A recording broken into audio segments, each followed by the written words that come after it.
प्रयागराज में संतों का समागम 2025 में होगा महाकुंभ का आयोजन। नमस्कार, आप देख रहे हैं आपका अपना चैनल न्यूज इंडिया और मैं हूं आपके साथ गौरव किशोर शर्मा। और आज हम बात करेंगे प्रयागराज में 2025 में होने वाले महाकुंभ को लेकर के। आखिर किस तरीके से योगी सरकार ने इसकी तैयारियां कर रखी हैं। न सिर्फ भारत में बल्कि इसका प्रचार प्रसार देश और विदेश में भी हो रहा है। विदेश में भी प्रयागराज में होने वाले 2025 में महाकुंभ का जो शोर है वो पूरे भारत समेत देश विदेशों में भी गूंज रहा है। आज हम इसी पर विस्तार से चर्चा करेंगे, लेकिन आपको बताते हैं कि आज हम आपको अपनी इस रिपोर्ट में क्या कुछ खास बताने वाले हैं। सबसे पहले हम आपको बताएंगे कि इसको लेकर के क्या तैयारियां की गई। देखिए, महाकुंभ में पानी के अंदर ड्रोन चलेगा, कैसे चलेगा, क्या तैयारियां की गई हैं और इसके क्या फायदे होंगे, आज हम आपको बताएंगे। उसके बाद हम बात करेंगे महाकुंभ में बिजली भी गई तो भी नहीं होगा अंधेरा, यानी कि 4 हेक्टेयर से ज्यादा जगह में बनने वाले इस महाकुंभ के आयोजन को लेकर के बिजली को लेकर के भी तैयारियां पूरी कर ली हैं।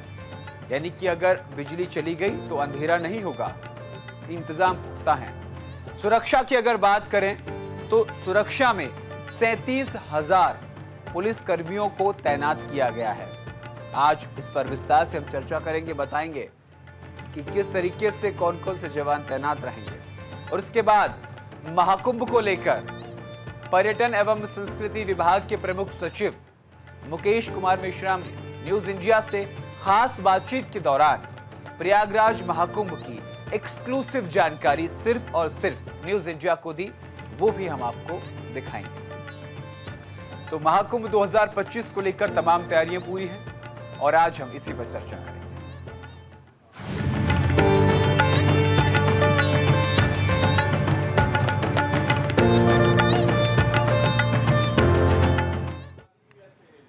2025 में प्रयागराज में महाकुंभ का आयोजन होने जा रहा है, जिसको लेकर योगी सरकार ने तैयारियों में जुट गई है। सुरक्षा व्यवस्था का जिक्र करें, चाहे वहां आने वाले लोगों के लिए व्यवस्था का जिक्र करें, सड़क का जिक्र करें, परिवहन का जिक्र करें, तमाम पहलुओं पर काम करके महाकुंभ को बेहद खास बना दिया गया है।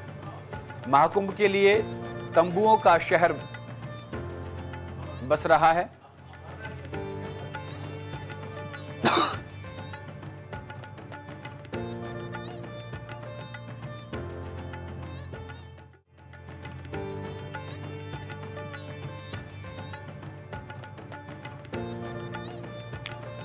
तो महाकुंभ के लिए ये कह सकते हैं कि तंबुओं का शहर बस रहा है। इस महाकुंभ नगरी में सुरक्षा और व्यवस्था हाईटेक होगी। प्रदेश के किसी जिले के मुकाबले सबसे ज्यादा 56 थाने इस बार होंगे। 144 चौकियां होंगी। इतनी चौकियां तो किसी जिले में भी नहीं होती है। इससे अंदाजा लगाया जा सकता है कि सुरक्षा के कितने पुख्ता इंतजाम योगी सरकार ने प्रयागराज को लेकर किया है। अभी कानपुर में सबसे ज्यादा 52 थाने हैं। महाकुंभ नगरी में चप्पे चप्पे पर सुरक्षा व्यवस्था इतनी दुरुस्त रखने की तैयारी है कि हर विषम परिस्थिति से तुरंत निपटा जा सके। इसके लिए 37,000 से ज्यादा जवानों को तैनाती होगी। 2.5 महीने बाद शुरू होने वाले महाकुंभ के लिए तैयारियां शुरू हो गई हैं। कागजों पर तमाम व्यवस्थाओं का खाका तैयार कर लिया गया है। अब बस उनको जमीन पर उतारा जा रहा है। आसमान के साथ पानी के अंदर भी इस बार ड्रोन निगरानी करेंगे। बिजली कट भी गई तो मेले के अंदर अंधेरा नहीं होगा। कोई संगम में डूबा तो उसे वाटर स्कूटर के जरिए बचाया जाएगा। किसी का कोई अपना लापता हो गया, गुम हो गया, तो उसको जल्द से जल्द ब्रेसलेट के जरिए खोज निकाला जाएगा। और वह जो मुस्तैद सुरक्षा कर्मी हैं, अनाउंसमेंट के जरिए, एलईडी स्क्रीन के जरिए 1 मिनट के अंदर अंदर पूरे मेले की स्क्रीन पर खोए हुए व्यक्ति की तस्वीर पहुंच जाएगी। ऐसी व्यवस्था की गई है। वहां खोया पाया केंद्र भी बनाया गया है और उसकी जानकारी होगी। प्रयागराज कुंभ को दिव्य बनाने के साथ साथ भव्य बनाने की भी पूरी तैयारियां हो चुकी हैं। लाडकी बहीण माझी, लाडका युवा, सगळ्यांपुढे आपुला,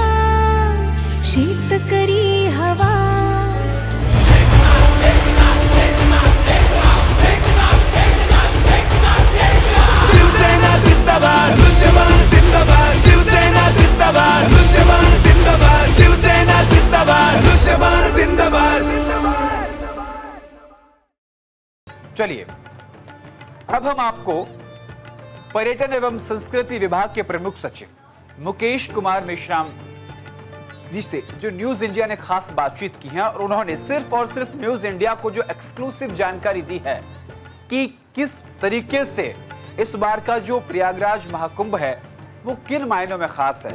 वीआईपी को लेकर के उन्होंने क्या कुछ कहा है, बिजली पानी व्यवस्था को लेकर क्या कुछ कहा है, पर्यटन को लेकर क्या कहा है, संस्कृति को लेकर क्या कहा है, एक नजर डालिए इस साक्षात्कार पर।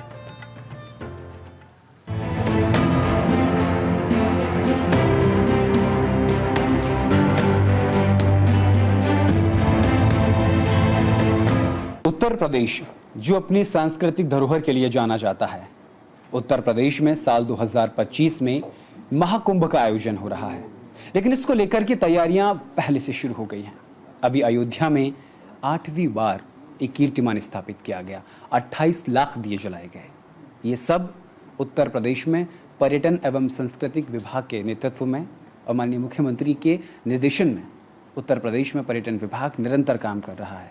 2025 का जो महाकुंभ है वो किस तरीके से होगा, उस पर बातचीत करने के लिए हमारे साथ पर्यटन विभाग के प्रमुख सचिव मेश्राम सर हमारे साथ हैं, उनसे हम बातचीत करेंगे। सर, न्यूज़ इंडिया पर आपका बहुत बहुत स्वागत है।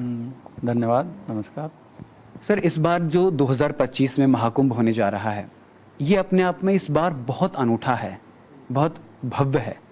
मैं चाहता हूं कि आप इसकी जो विशेषताएं हैं आप उन पर थोड़ा सा प्रकाश डालिए। इस बार का महाकुंभ इस उम्मीद के साथ में आयोजित हो रहा है कि उत्तर प्रदेश के इस महापर्व को देखने के लिए, इसमें सम्मिलित होने के लिए पूरे विश्व से लगभग 40 करोड़ लोग उपस्थित होंगे।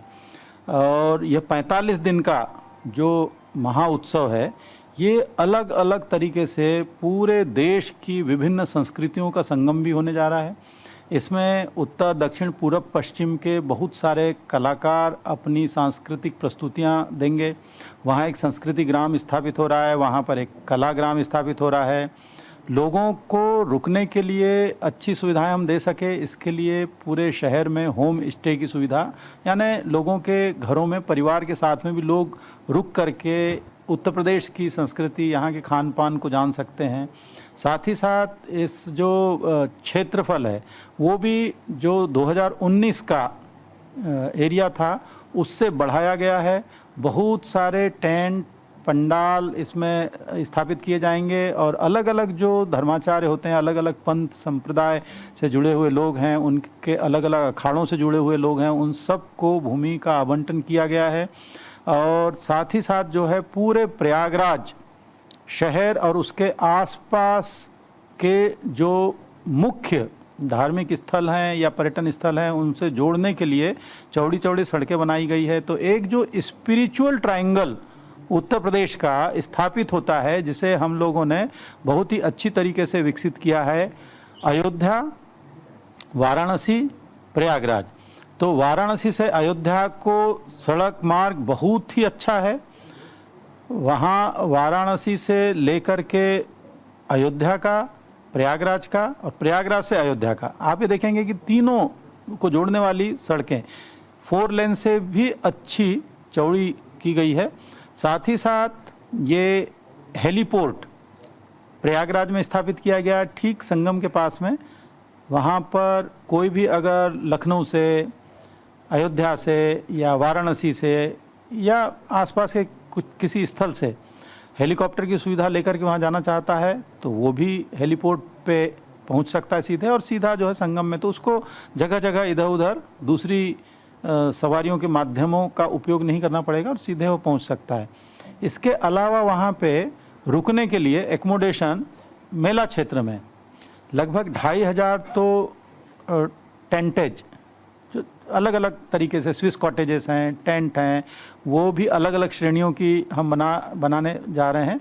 इसके लिए 8 जो अलग अलग डेवलपर्स हैं उनको चिन्हित करके उनको इंगेज किया गया है, एक तरीके से टेंडर के माध्यम से उनको दिया गया। और ये 5 स्टार की सुविधाएं होंगी, जिसमें खान पान भी 5 स्टार के साथ ही एसोसिएट करके प्रोवाइड किया जाएगा। वहाँ रुकने के लिए भी बहुत अच्छी सुविधा होगी, क्योंकि उस दरमियान वहाँ पर आप देखेंगे कि ठंड का मौसम होता है। 14 जनवरी से प्रारंभ होकर के 26 फरवरी तक जो महाशिवरात्रि है, तब तक ये पूरा का पूरा पर्व चलता रहेगा। इसलिए ये कोशिश की गई है कि नीचे पूरा का पूरा लकड़ी का बड़ा अच्छा आपको फर्श है, फिर कॉटेजेस जो है वो भी डबल लेयर में है, और जो वहाँ एटीएम से लेकर के स्वच्छ पेयजल की सुविधा, इंटरनेट की सुविधा, वेलनेस सेंटर वहाँ पर लोगों को मिलेगा, और प्लस टूर पैकेजेस बनाए गए हैं। वो टूर पैकेजेस जो हैं, एक तो कुंभ को देखने के लिए लोग अलग अलग 4 घंटे का टूर, 1 दिन का टूर पूरा का पूरा वो ले सकते हैं, या फिर वहाँ से अगर कहीं आसपास की स्थल जाना, जैसे चित्रकूट धाम है, वहाँ से जुड़ा हुआ विंध्यवासिनी धाम है मिर्ज़ापुर में, वहाँ से जुड़ा हुआ वाराणसी है, श्रृंगवेरपुर है, अयोध्या है, प्रतापगढ़ है, मनगढ़, इन तमाम जगहों पे भी लोग जो है जा सकते हैं। ये सारे के सारे package tour UP tourism development corporation की वेबसाइट पे मिल जाएगा, उत्तर प्रदेश टूरिज्म की वेबसाइट पे मिल जाएगा, यूपी गवर्नमेंट की जो वेबसाइट है उसमें किस तरीके से हम कुंभ के बारे में, महाकुंभ के बारे में सूचनाएं प्राप्त कर सकें। एक मोबाइल ऐप तैयार किया गया है महाकुंभ के लिए, वो लोग डाउनलोड कर सकते हैं, और बहुत सारी लोकल जानकारियाँ महाकुंभ से जुड़ी हुई, स्नान पर्व उनसे जुड़ी हुई, और साथ ही साथ जो है कहाँ रुकें, क्या खरीदें, कहाँ खाएं, क्या खाएं, या मेडिकल असिस्टेंस उनको चाहिए तो तत्काल मेडिकल असिस्टेंस महाकुंभ के मेला क्षेत्र में उपलब्ध होगी। सिक्योरिटी के लिए बहुत ही अच्छी व्यवस्था की गई है। न केवल पुलिस विभाग के द्वारा वहाँ पे एंटी सपोटेज, एंटी ड्रोन, प्लस जो एआई टेक्निक का यूज़ करके पूरे एरिया में चप्पे चप्पे पर सीसीटीवी कैमरे के माध्यम से और लेटेस्ट टेक्नोलॉजीज़ का यूज़ करते हुए सारे लोगों के ऊपर नज़र रहेगी। तो ये जो बहुत सारे चीज़ें हैं, विशेष तौर पर महाकुंभ के लिए तैयारियां की गई हैं, और कनेक्टिविटी का ऐसा है कि पूरे शहर की सड़कों को चौड़ा किया गया है। पार्किंग के लिए जगह जगह प्राविधान किए गए हैं। थीमेटिक गेट्स 30 से अधिक स्थापित किए जाएंगे लोगों के स्वागत के लिए।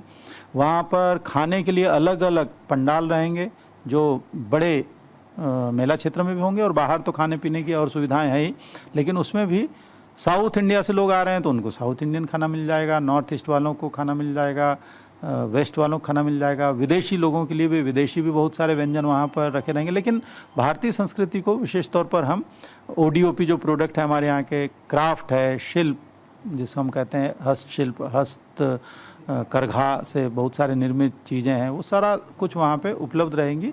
और कुल मिलाकर के ये समझ लीजिए कि इस बार जो महाकुंभ होने जा रहा है वो अपने आप में दिव्य कुंभ, भव्य कुंभ और अद्वितीय। जी वैसे आपने सारी चीज़ें बता दी विस्तार से, क्या क्या खासियत जो है वो इस बार की कुंभ में रहने वाली हैं। सर, घाटों को लेकर के क्या तैयारी की जा रही है, क्योंकि ये बहुत बड़ा सेंसिटिव इशू है घाट को लेकर के, वहाँ सुरक्षा को लेकर के। देखिए, जैसे मैंने कहा, बहुत सारे घाट तो पक्के किए जा रहे हैं और उसका काम बिल्कुल चल रहा है, और 15 दिसंबर तक की डेडलाइन दी गई है कि इन सभी घाटों को निर्मित करा दिया जाए।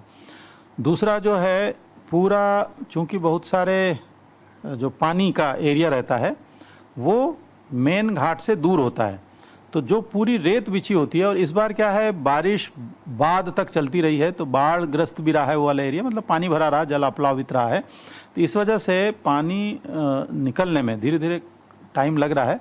लेकिन पूरे इलाके में जहाँ जहाँ पर ये रेत है उस पर बहुत ही अच्छी तरीके से लकड़ियों के स्लीपर्स और फिर उसके बाद चेकर्ड प्लेट बिछा करके लोगों को जल का जो पॉइंट है ना स्नान के लिए, वहाँ तक ले जाने की सारी सुविधाएं हैं।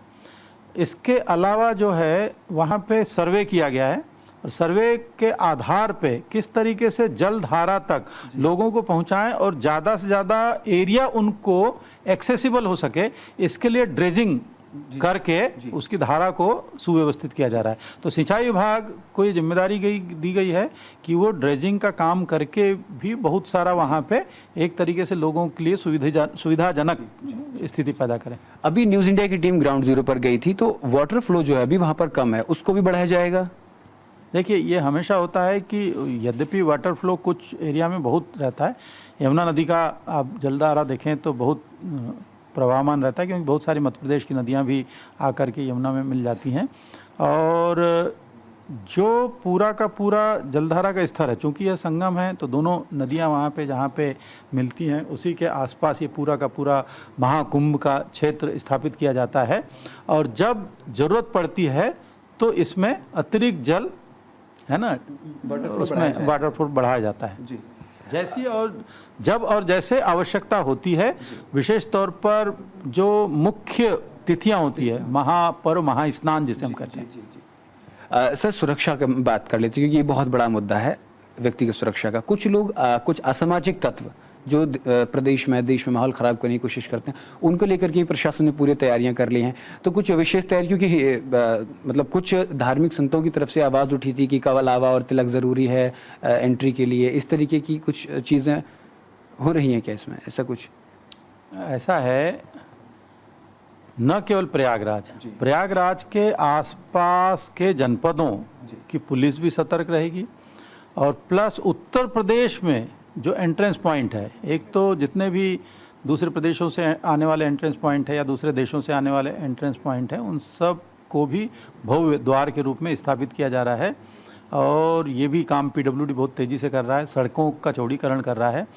तो जगह जगह पर पुलिस की नज़र रहेगी, उनके द्वारा अपने अलग अलग जो विंग है ना, जैसे मैंने बताया, चाहे वो एंटी टेररिस्ट विंग है, चाहे वो हमारी लाइन ऑर्डर जो इंटेलिजेंस विंग है ना, हाँ, पॉइंट ऑर्डर तो ओवरऑल तरीके से काम करती है, लेकिन जो अलग अलग स्पेसिफिक विंग भी है जी, ठीक है। ये जो विंग है उनकी भी ट्रेनिंग और उनकी भी पूरी तरीके से मुस्तैदी से कैसे सुरक्षा की जाए ये देखा जाएगा। तो तमाम जो होटल्स हैं उनकी सारी की सारी एक तो एंट्री पूरी की पूरी अच्छी तरीके से रखेंगे और ऑब्वियसली वो कार्ड बेस्ड होगा, प्लस इन लोगों को सूचना भी देनी है ना, समय समय पर किसी भी तरीके की कोई संदिग्ध गतिविधि घटित होती है या कुछ होती है। इसके अलावा जो हमारे यहाँ पे SDRF होती है और NDRF होती है, जो कहीं कोई मतलब किसी भी तरीके से मिसहैप पानी में या छोटी मोटी आगजनी की किसी तरह की घटना या किसी भी तरीके का कोई भी कुछ भी हो, उस सब से निपटने के लिए बहुत बड़ा प्लान बनाया गया है। मतलब ये प्लान काफ़ी अच्छी तरीके से तैयार किया है गृह विभाग द्वारा और अपने आप में बहुत ही सुरक्षित हो गए। जाहिर तौर पर जो तैयारियां आपने की हैं सर, एक चीज हर बार होती है कि मेले में लोग बिछड़ जाते हैं या खो जाते हैं, 5-6 घंटे बीत जाते हैं, उनको ढूंढा जाता है, मतलब परिवारजन परेशान हो जाते हैं। कुछ बुजुर्ग और बच्चों स्पेशली इन दोनों के लिए अगर हम जिक्र करें, उसको लेकर के अनाउंसमेंट की व्यवस्था या फिर कुछ ऐसा हैंड बैंड आप बनवा रहे हैं कि जिससे उसको ट्रैक किया जा सके इजीली, जो अंदर आए वो बैंड वो हाथ से बांध लें और इजीली उनको ट्रैक किया जा सके आपस में उस ऐप के जरिए, ऐसी कुछ व्यवस्था है सर? नहीं, देखिए पुलिस के बहुत जगह पे बूथ रहेंगे, सबके पास में वायरलेस सिस्टम से मोबाइल सिस्टम से कनेक्ट करने का साधन है, जगह जगह पे डिस्प्ले होगा है ना, 112 पुलिस का जो ये है, प्लस कंट्रोल रूम वहाँ पे 24/7 राउंड द क्लॉक काम करने का। इसके अलावा कोई भी कहीं पर भी इस तरीके से होता है तो वॉलंटियर्स भी जो है बहुत सारे वहाँ पर रहेंगे। वॉलंटियर्स तीनों तरीके से काम करेंगे। एक तो स्वच्छता के लिए बहुत सारे रहेंगे, मतलब विद इन नो टाइम हर जगह पे साफ सफाई हो। डिजिटल कुंभ इसको बनाया जा रहा है ताकि, इसलिए जैसे मैंने कहा ना, मोबाइल ऐप और इसके अलावा अन्य तरीके की ट्रैकिंग के जरिए कैसे एक तो कार्बन फुटप्रिंट कम पड़े, मतलब फालतू का वहाँ पे पॉलीथीन यूज ना हो, एनवायरनमेंट के प्रति एक चैतन्यता, और साथ ही साथ जो है डिजिटल को यूज़ करने से क्या है, पेपर और बहुत सारी चीज़ों की जो है कम हो जाता है उसका उपयोग। सोलर पैनल्स के जरिए बहुत जगह पर है ना, उसकी लाइट लेने की व्यवस्था, चार्जर, मोबाइल चार्जर या इस तरह के बहुत सारे जो तत्काल लोगों को ज़रूरत पड़ती है वो सारे के सारे प्रोवाइड किए जाएंगे। और कहीं पर भी कोई भी मिसहैप ना हो या कहीं पे अगर कोई बिछुड़ता है, भटकता है, सामान इधर उधर होता है तो उसके लिए पुलिस वहाँ मुस्तैदी से काम करेगी। सर, मैंने देखा है आप खुद व्यक्तिगत तौर पे जाकर जो प्रयागराज के आसपास के पर्यटन और धार्मिक स्थल हैं, आप जाकर उनका जायजा ले रहे हैं। जो चीज़ें घाटों की मरम्मत हो या फिर आसपास के सौंदर्यीकरण का जिक्र करें, तो उसको आप खुद जाकर देख रहे हैं। तो अधिकारियों को दिशा निर्देश दे दिए गए हैं कि जो लोग दक्षिण भारत से आए, क्योंकि वो जब प्रयागराज आएंगे तो उनकी ये प्रयास रहेगा कि हम आसपास के जो धार्मिक स्थल हैं, पर्यटन स्थल हैं, वहाँ भी जाके हम दर्शन करें। तो उनकी भी मरम्मत और उनके सौंदर्यीकरण पर भी काम चल रहा है सर? हाँ, सभी जगह। जैसे मिर्ज़ापुर में माँ विंध्यवासिनी देवी मंदिर का एक बढ़िया कॉरिडोर निर्मित हुआ है। चित्रकूट में बहुत सारे काम हुए हैं। श्रृंगवेरपुर में काफ़ी बड़ा काम हुआ है, जहाँ पे भगवान श्री रामचंद्र जी और जो निषाद राज गोये हैं उनका गले मिलती हुई एक 51 फीट की प्रतिमा भी स्थापित की गई। एक बहुत बड़ा पार्क का सौंदर्यीकरण किया गया है। इसके अलावा अयोध्या जाएगा तो अलग अलग लैंग्वेजेस में वहाँ पे रहेंगे। अलग अलग लैंग्वेजेस में मोबाइल ऐप में उसको ऑप्शन रहेगा कि किस तरीके से किस लैंग्वेज में वो मोबाइल ऐप यूज़ करना चाहता है। अलग अलग लैंग्वेजेस में लिटरेचर वहाँ पे उपलब्ध रहेगा। बहुत सारे गाइड्स जो है अलग अलग लैंग्वेजेस के, उनको ट्रेनिंग दी जा रही है ताकि उनको अगर कहीं पे किसी तरीके की कोई दिक्कत जाए या कहीं उनको घूमना है तो गाइड का भी उपयोग वो कर सकें। तो इस तरीके से हमारा विविधतापूर्ण देश है और बहुभाषी देश है, तो सभी के लिए इसमें ख्याल रहेगा। सर, आखिरी सवाल बस, वीआईपीज को लेकर के क्या व्यवस्था की गई है? क्योंकि वीआईपी मूवमेंट बहुत ज़्यादा वहाँ रहेगा। जैसे कोई वीआईपी वहाँ पहुँचते हैं तो उनके लिए अलग अलग व्यवस्था होगी। किस तरीके से वहाँ वीआईपी मूवमेंट्स के लिए व्यवस्था की गई है सर? यहाँ पे वीवीआईपी टाइप की कोई चीज़ नहीं होती इन जगहों पर, इसलिए तमाम वीवीआईपीज़ को कहा गया है कि जिस दिन महास्नान या ऐसे महत्वपूर्ण अवसर आए उस समय आप बिल्कुल आम आदमी की तरह आ गए तो ठीक है, नहीं तो कोई वहाँ पे आपके लिए व्यवस्था नहीं है। बहुत बहुत शुक्रिया सर। तो ये थे हमारे साथ संस्कृति एवं पर्यटन विभाग के प्रमुख सचिव मुकेश कुमार मेश्राम सर, जिन्होंने विस्तार से बताया कि इस बार का जो महाकुंभ है वो कितना खास, कितना अहम, चाहे वो सुरक्षा की दृष्टिकोण से हम जिक्र करें, चाहे व्यवस्था के दृष्टिकोण से जिक्र करें या फिर पर्यटन के सौंदर्यीकरण की तरफ से जिक्र करें। तमाम पहलुओं पर, तमाम तरीके की चीजों से लेकर के पर्यटन विभाग मुस्तैदी के साथ इसकी तैयारियों में जुटा हुआ है और यकीनन इस बार का जो महाकुंभ होगा वो बेहद खास और बेहद शानदार होगा।